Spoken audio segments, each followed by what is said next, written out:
Alright, so realize that this week on Thursday we have our first cumulative test that will really be able to show me and you whether you're ready for your EOC exam.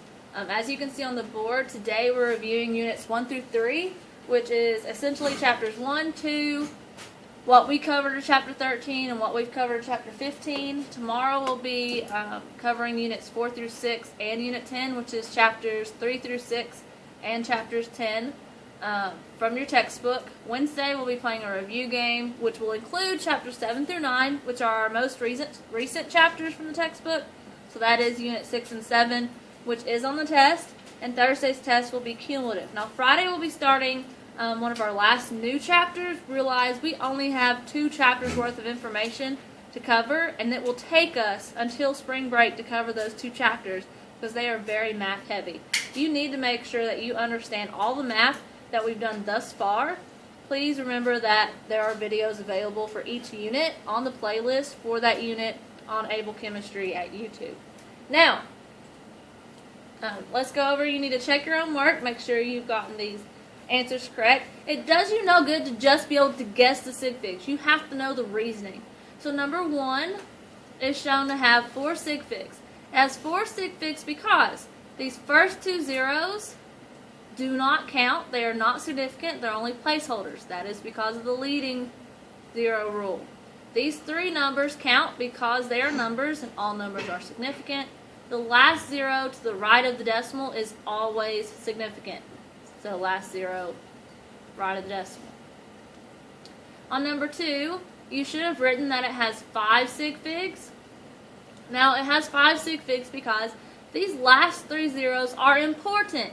They matter. They are placeholders, but they are not sig figs because they are trailing zeros. But do realize you cannot just drop those zeros or it will drastically change the value of the number. These 4 numbers are significant because they are numbers, and because this 0 is between 2 sig figs, it is the sandwich rule, and it too is significant. Now, on number 3, there are 2 significant figures. There are only 2 significant figures because both of these are numbers. All numbers are significant. Even though there's quite a few zeros, it doesn't matter. All of them are leading zeros, and they are not significant. They are important. There's a big difference between 45 and .000045. Value-wise, those zeros are important, but they are not significant. And number 4, there are 4 sig figs because these first 2 are numbers. The last 0 to the right of the decimal is always significant. Because this 0 is between 2 significant digits, it too is significant for the sandwich rule. Now, another commonly missed question on almost every multiple choice test we've ever had has actually been the ruler questions. Realize, based on this ruler, we passed the 8. We passed Teachers, 9. please excuse this interruption. Pause. We passed 9 tick marks, so we do write the 9. But I guarantee you on a test, 8.9 would be a multiple choice answer choice. And it would be wrong. Because this number only shows what is marked. It does not have a rounded digit. To be a correct measurement, it must include a rounded digit. It would be anything from 8.94 to maybe 8.97 is about as high as I would accept on that one. If you do not have this position, it is wrong. You have to have a number in that place value. Now, on number 6, however, you are rounded. It's only marked to the hundreds. That means you are rounding in the tens. In order to be able to guess this, I have to mentally imagine the 10 tick marks. So that's about halfway. And depending on how you're seeing this and what angle you're sitting, some people today have thought it was closer to 11:10. Some people think it's closer to 11:20. Really, 11:15 is what it's closest to, but I'm not allowed to write 11:15 because then it would have 2 rounded digits. I can only write either the 1 or the 2 because that is the position I am rounding in. But I have to include the 0. I cannot drop it because it is a placeholder. It is not a sig fig, it is a placeholder, and it's important, not significant.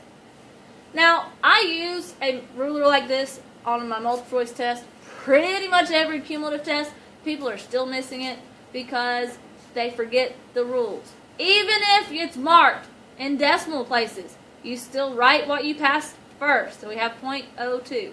We count the tick marks. We for sure pass 1, 2, 3, 4, 5.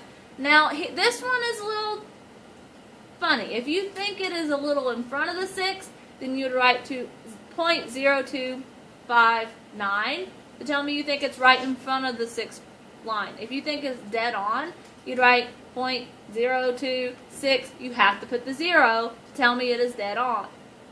If you think it's a little past, depending on where you're sitting in the classroom, your angle might be a little different. You might think it's 0.026.1. Notice I can write this middle value with a plus or minus 0.0001 and include both those options. So really the most accurate answer would be this one. I would accept either of these 3 because on the multiple choice test you could pick out either of those 3. And there'd only be one that has this many digits. Either way, this ruler should give you a 3 sig fig measurement. This one is also giving you 3 sig fig measurement, and so is this one. But not all rulers will give you 3 sig figs. That's why you have to follow the rules. Now, as part of our review today, so you'll continue these notes on those questions, realize I am not going to waste your time and my breath re-giving you the definitions of vocabulary we've already had. But I am going to remind you of key terms that you will want to review before Thursday. So some main ideas, some key focus Unit 1 vocab that you're going to want to review. I advise leaving space in your notes to actually fill in the definitions like after school. First up, independent variable, dependent variable,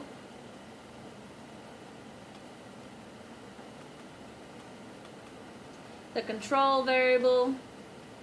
I will probably give you a multiple choice question based on a data chart and a description of a lab setup, and you will have to determine which variable is which. So which one was the independent, which is the dependent, which is the control, based on the description of the lab setup. Also, other vocab include mass, the definition of mass, the definition of volume, the definition and the math associated with density, qualitative data,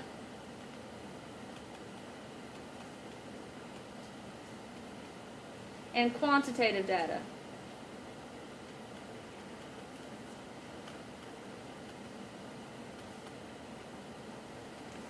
Please remember that Unit 2 in our class brought us to our gas math unit and our intro to the phases of matter. So in your textbook, this was covering Chapter 12, Section 1, and mostly Chapter 13, Section 1. One of the first skills that we discussed in this unit was changing pressure units. So please realize that you have all standard pressure values on your Teeter chart.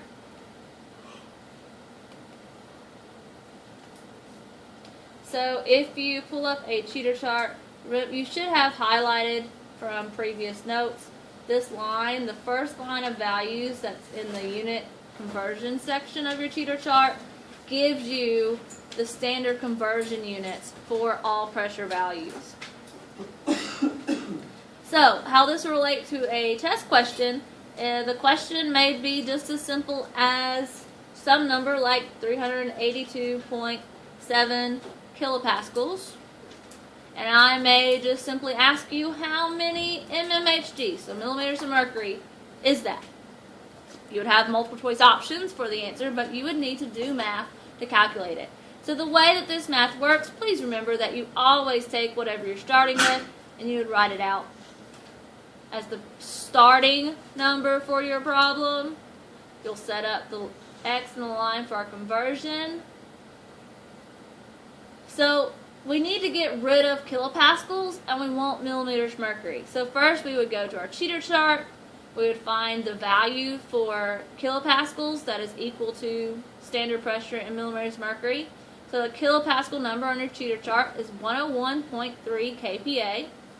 So we come back, and since we need to get rid of kilopascals, the 101.3 kPa would go on the bottom. Now, since I want millimeters of mercury, I would go back to my cheater chart and see that the value with millimeters of mercury is 760. So 760 mmHg would go on top. Now, we know we set this up correctly because the kilopascals are above each other, so they would divide out. And remember, when you put this in your calculator, you will first multiply 382.7 times 760, hit enter, divide by that answer by 101.3, and the calculator will spit out 2871.194472. Quite a bit of numbers. It's floating. So you do need to round to the appropriate sig figs. Remember, from Unit 1, we learned that when we're multiplying or dividing, we keep the least number of sig figs. Now, do also realize that both these values are constants. If they are off your unit conversion section of your cheater chart, they are infinitely significant. While this number that we started with, has 4 sig figs, 4 is less than infinity. So we need to round our answer to 4 sig figs. We start counting from the left, so 1, 2, 3, 4. We look to the right, 1 is less than 5, so this value would stay for a final answer of 2,871 millimeters of mercury, because that is the only unit that did not get divided out. I guarantee you'll have at least 1 to 2 questions that are just this simple. Change these values. Now, the other main topic in Unit 2 involved the combined gas law.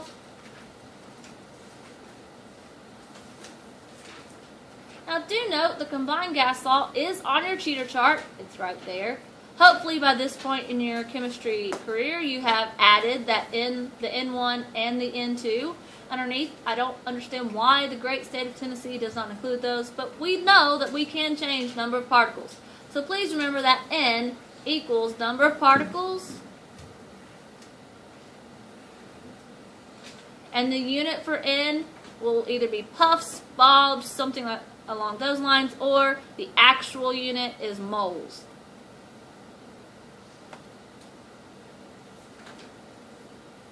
So the combined gas law in shorthand is PV over Tn, both sides being equal to each other. And realize that we know that the variables in the formula that are over each other do the same thing, talking about increasing or decreasing. So, because they're doing the same thing, they are directly related,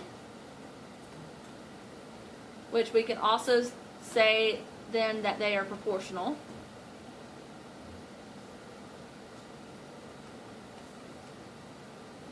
And they're going to give line graphs.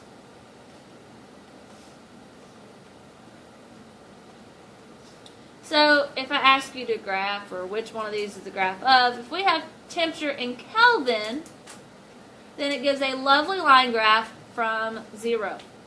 But if I have pressure versus the temperature in Celsius, because Celsius can indeed be negative, you'd have to have 2 quadrants, and so it would be shifted. And this is our sad times, because then the math is hateful. So please remember that happy times is when temperature is in Kelvin. So remember, degrees Celsius plus 273 will give you the Kelvin, and you can do this to any value you're given. For gas math, all temperatures must be in Kelvin. Now, this also means that if I asked you to graph volume versus temperature in Kelvin, again, it would be a lovely straight line. And pressure versus number of particles would be a lovely straight line. And volume versus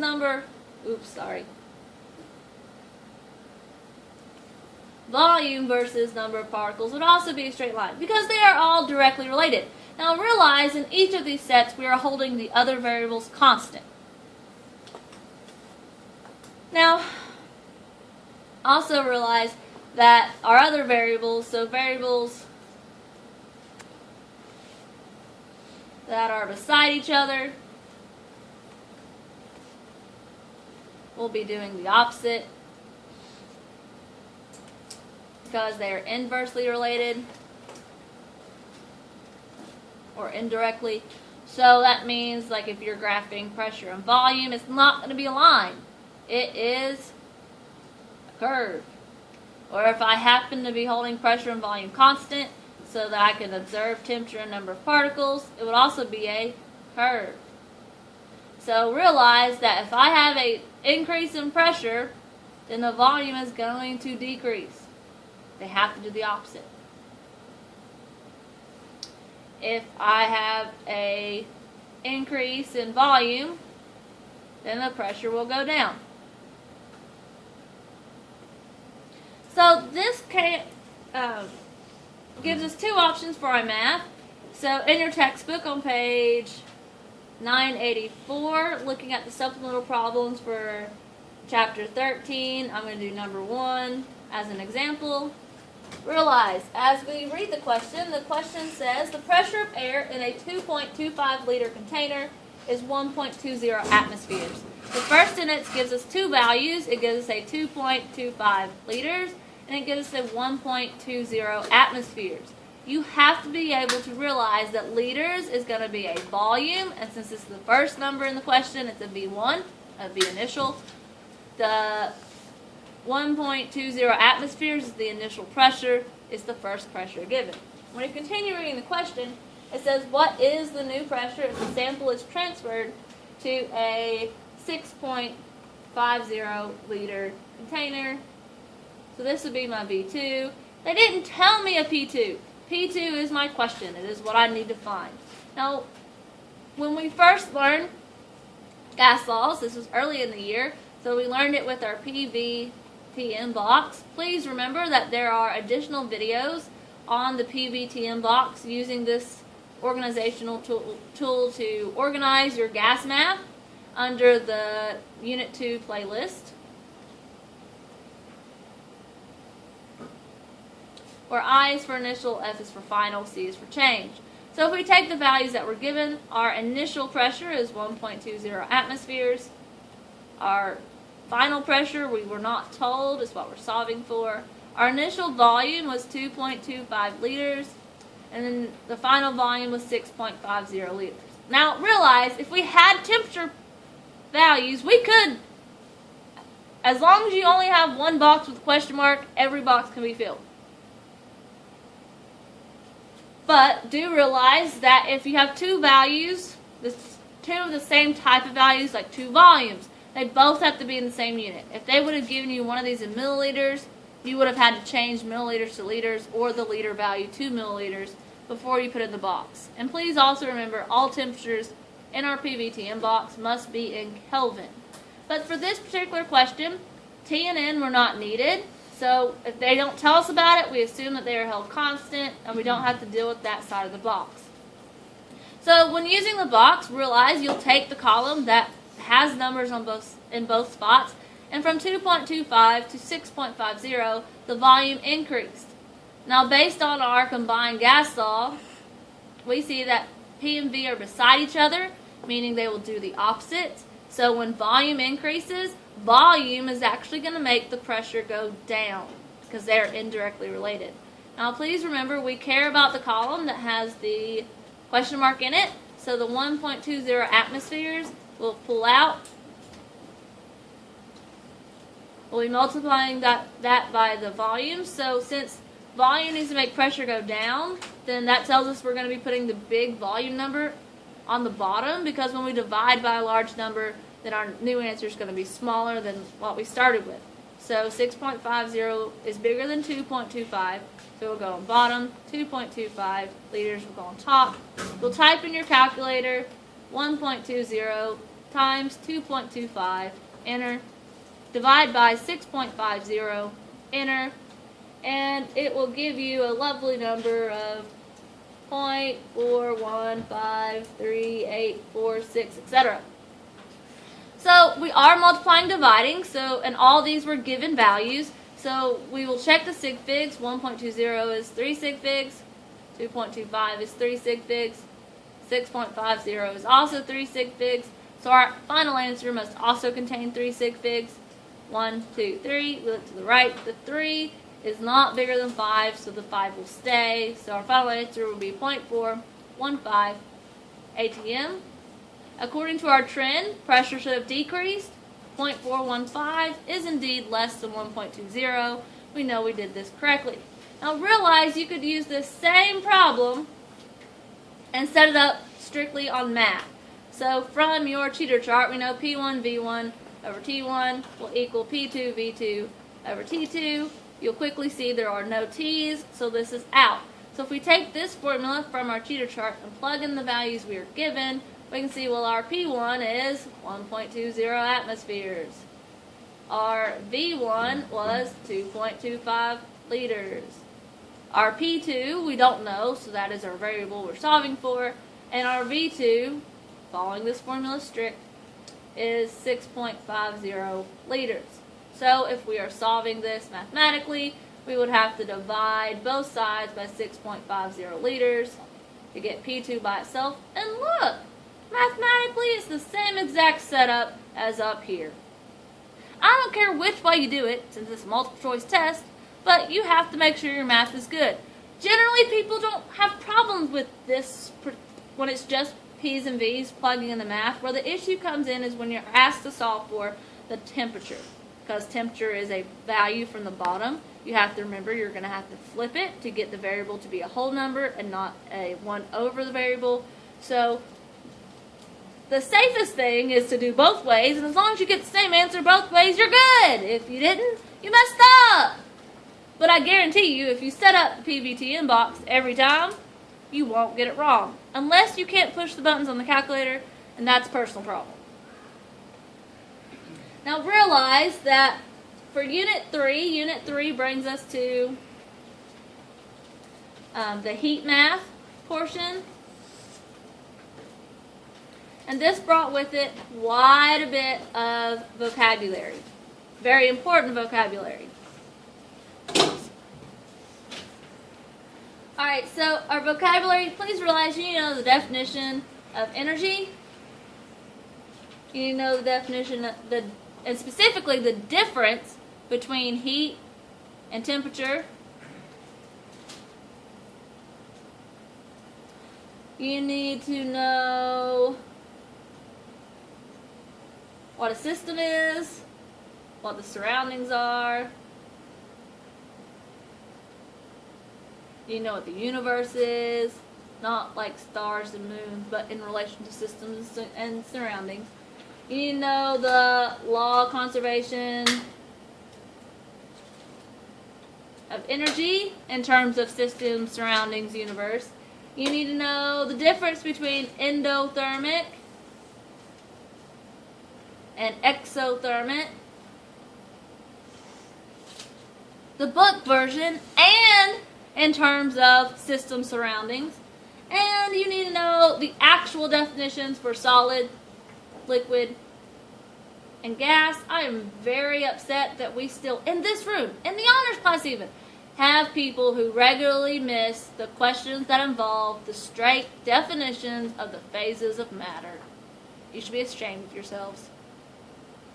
Please know these definitions inside and out. For one announcement, there will be. There you go. You also need to know all phase changes, their definitions, and which ones are endothermic and exothermic. So this next portion, on your copy of the notes, you want to put this portion below your vocab, because hopefully you're going back and adding the definitions on your own, because you should. It's good for you. So if we have solid, liquid, and gas, if I'm going from solid to a gas without passing through the liquid phase, that is called sublimation.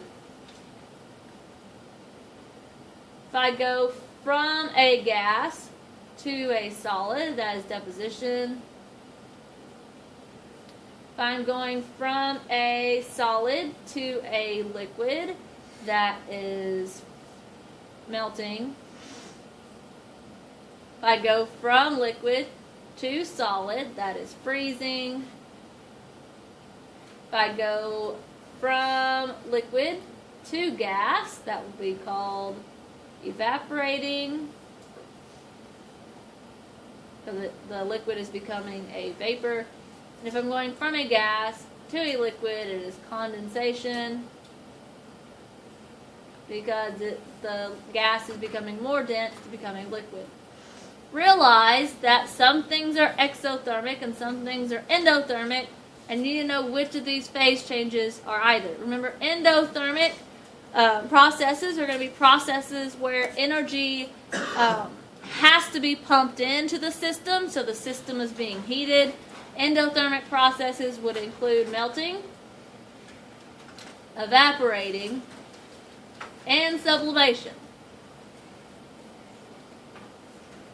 So if endothermic processes are where energy is pushed into the system, exothermic processes is where energy is released from the system.